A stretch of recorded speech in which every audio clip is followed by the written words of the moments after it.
The California Rental Association presents Crime Never Sleeps, Security and Crime Prevention Tips.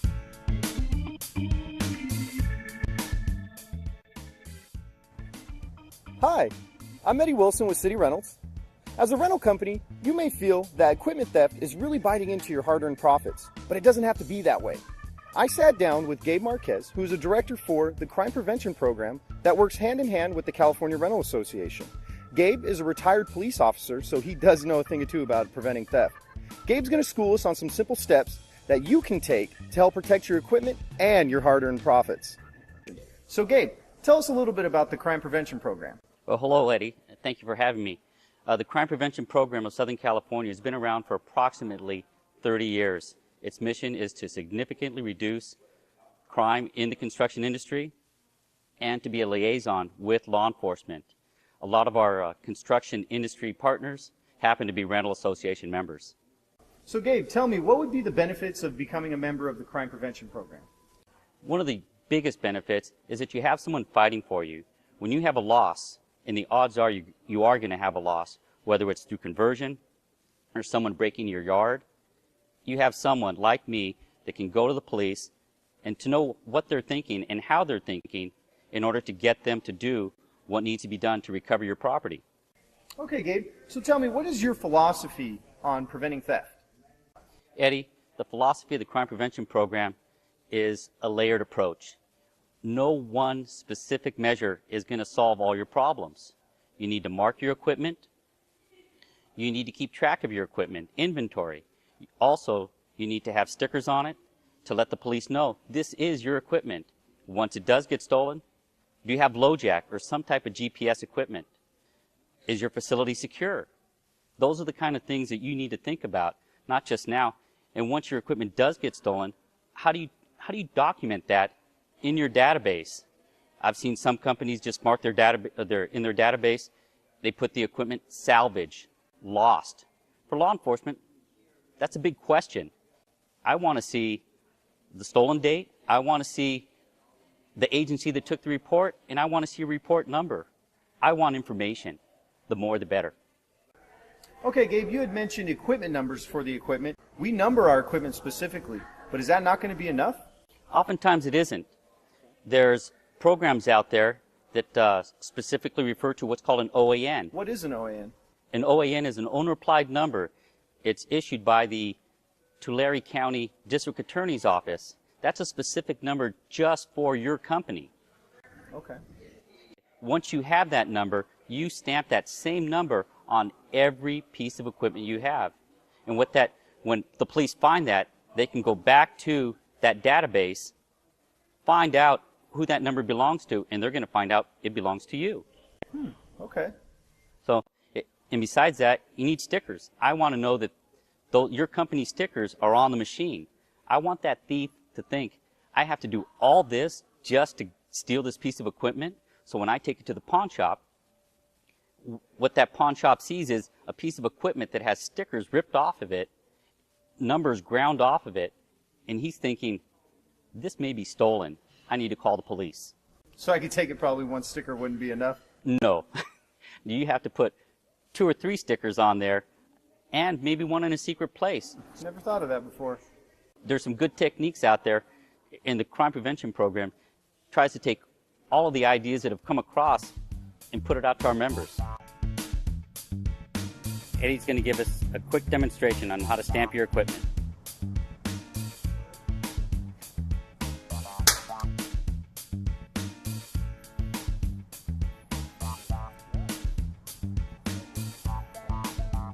Your equipment is stamped and it's ready to go out. Gabe, you mentioned to me earlier about installing LoJack or GPS on a specific piece of equipment. How does that work? Well, Eddie, LoJack is only for vehicles. So if you have a vehicle, a trailer, a skid steer loader, a backhoe, those are the kind of things that LoJack is going to work on. It goes into what's called the stolen vehicle system. That's activated by police, and as soon as the report gets into police, the trigger goes off on LoJack. That means police can start looking for your piece of equipment. Then there's GPS. GPS is the kind of thing that on some of your higher priced items, such as generators, jumpers, you put a GPS unit, especially for first-time customers. If you've never seen that customer, you want to have an idea that you're getting this piece of equipment back. I've seen several cases that with GPS, they got their equipment back. Gabe, what can I teach my guys as the first line of defense at the counter when that customer walks in? Well, Eddie, you need to treat everyone equally, Okay. fairly, and with respect. That's just good business sense. But one of the things you need to do is take a thumbprint. How do people react when you ask for a thumbprint? I feel that's a kind of a sensitive area. Well, I know it's a sensitive question, but once you start getting thumbprints, you need to ask everyone for a thumbprint. And as long as you don't discriminate, you're not going to have a problem. Gabe, what do you recommend about security cameras? Eddie, I think you should have as many cameras as you can afford. The more the merrier, as I say. If you have dummy cameras, that's good too. You want that customer to feel when they walk into your facility, besides having the physical barriers, the barbed wire, the post, you want them to feel that they're being recorded. You don't want them to see your DVR. Your DVR should be in the back office locked away, because if they're doing surveillance on your facility, they're looking at your dummy cameras. They're not finding the DVR, so they're not thinking, if I do break in here in the middle of the night, where do I go to? They don't know where to go, Eddie. Okay. Question, with the security cameras, I mean, I've got a couple basic cameras. Would that be sufficient? No. You need the best. You need high definition. You need 1080p. You need infrared. You want low light cameras. You want to be able to, if the theft is occurring at night, you want to be able to see facial definition. Note the high visibility camera. It's going to capture everything. Gabe, what do you recommend for driver's license? Eddie, whatever you use to capture that sale of that rental piece of equipment also needs to capture the driver's license and make sure that it's valid. You should scan the driver's license to make sure that the information that the customer is giving you is the information on the driver's license. And all the security features on that driver's license should match what's on the face of the driver's license. That's key. I'm going to show you a barcode scanner that's a free app that is available for most phones. You just put it on the back of the driver's license. It does an autofocus. Within seconds, it has all the information you need, and you can share that. You can send it in an email, and it's there. And you look at the front of the driver's license, compare it, make sure it's the same information on your phone to make sure that that driver's license is the person in front of you. I brought one of my pride and joys here today. Is this thing ready to rent yet or what? Almost. I saw the company logo. I saw the owner applied number. It doesn't have your inventory number, and it doesn't have a crime prevention sticker. Where should I throw that? You should ideally put it on anywhere where it's not a removable part.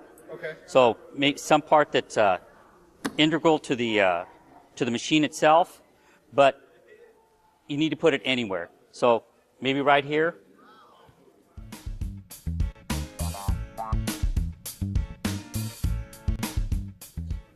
Have you been getting our crime alerts? Actually, yeah, we do. We receive the alerts from the California Rental Association, plus the alerts from the Crime Prevention Program. Have they helped? Oh, big time. I really feel that unites the rental community. It's that layer of networking you were talking about. There was an incident where the quiet generators, there were several of them being stolen. We had a neighboring yard who we forwarded the alerts to. They called us and said that they had a shopper. It was a female. She actually came in with a Boy Scout and was using the Boy Scout as leverage to rent 6 quiet generators. Well, because of the alerts, they notified her that, we are completely out of generators. We have none to rent. She very quickly then turned around and asked for 6 pressure washers. So right there, a red flag did get raised. So through the notifications, I feel it really unites the rental community in that aspect. That's what we're here for. Those are the stories we want to hear.